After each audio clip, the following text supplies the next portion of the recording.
One of my friends, so-called friends from Neelyville, posted on Facebook a couple weeks ago telling Brenda, said, be sure and tell the congregation what illegal act the preacher did while he's at Van Buren.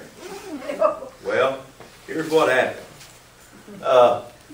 We went to Van Buren to watch the girls play basketball, and I was head-to-head with a school bus as it was letting kids off to go in the building.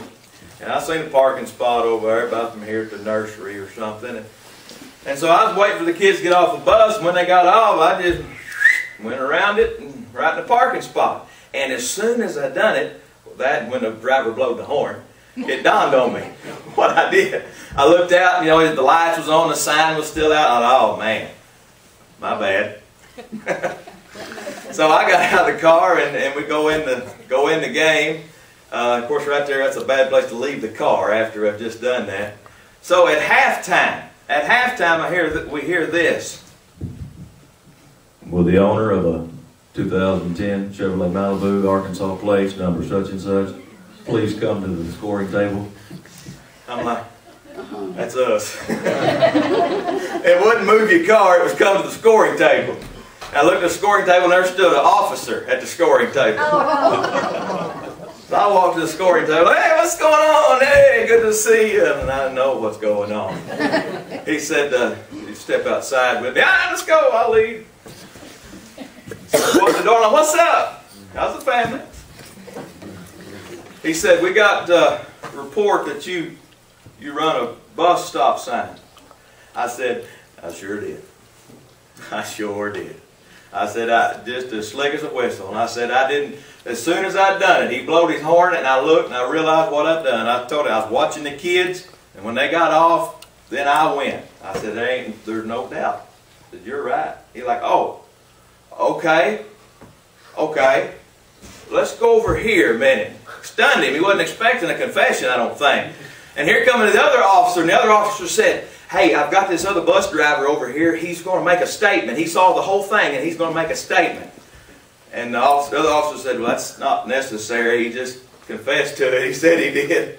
I said, oh, that's not necessary. I messed up. There ain't no doubt about it. He said, now, we got a zero tolerance policy on running bus stop signs. I said, I don't know what more I can say. I said, I messed up. I went around that stop sign just as pretty as you please. He said, okay. Let's go over here to the truck. So I went and got in the truck thinking, no telling what this is going to cost. I mean, no telling what this is going to cost. And he gets his ticket book out and he sits there a minute and he said, you got kids playing or something? And I told him, I said, no, I'm a teacher from Neelyville. Didn't even have my driver's license on me. Didn't even have my driver's license. He said, you mean you ain't got a driver's license? I said, no, they're in my truck at school. My wife picked me up on the way through Neelyville. But I said, no, I don't have a kid. I teach at Neelyville. I'll come up here watching our girls. Okay. But he finally gets his cell phone out and calls his boss. And I'm thinking, I don't know what's going on. We're thinking maybe a trip to jail at this point.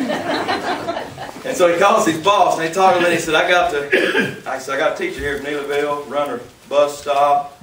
Yeah. Yeah, I know. Well, yeah. All right. Hung the phone up and he said, I think we're just going to make you move the car.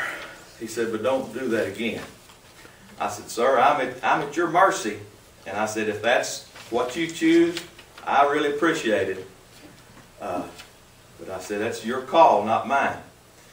And so I got out just thanking the good Lord and running before he could change his mind, you know, getting in the car. And I parked so far away that time that they couldn't have found my car the next time. So anyway, everybody got a kick out of that, needless to say. And they was teasing me about bailing me out of jail at Van Buren and all that. And Brenda, to tell you what Brenda said, she said, did you pull a preacher card on him? And I said, no, I did not pull the preacher card on him, but I've tried it in the past. And it went horribly wrong, and I'll never do it again. I was leaving Neelyville one night, and an officer pulled me over for a broken tail light or something. And this was about 10:30 or 11, you know, on a Saturday night. I'd been up there. And so as he's sitting in the car with his book out, and I don't know what he's writing, I just know he's got my license and he's doing some writing.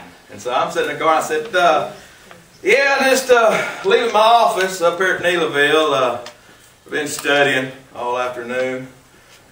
Preaching success. Sermon ready for the morning. Just left. Preacher. Success. And you know what he said? He said, son, I won't hold that against you.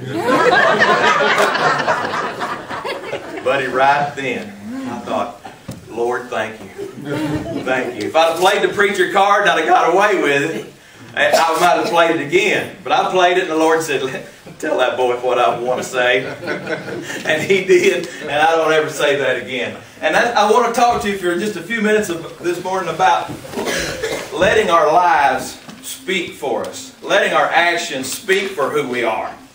Because we know talk is cheap, words is cheap, and just because I said I was a preacher and have been studying, he said, well, I won't hold that against you. That didn't mean nothing. And it shouldn't mean nothing until he sees me in action, right?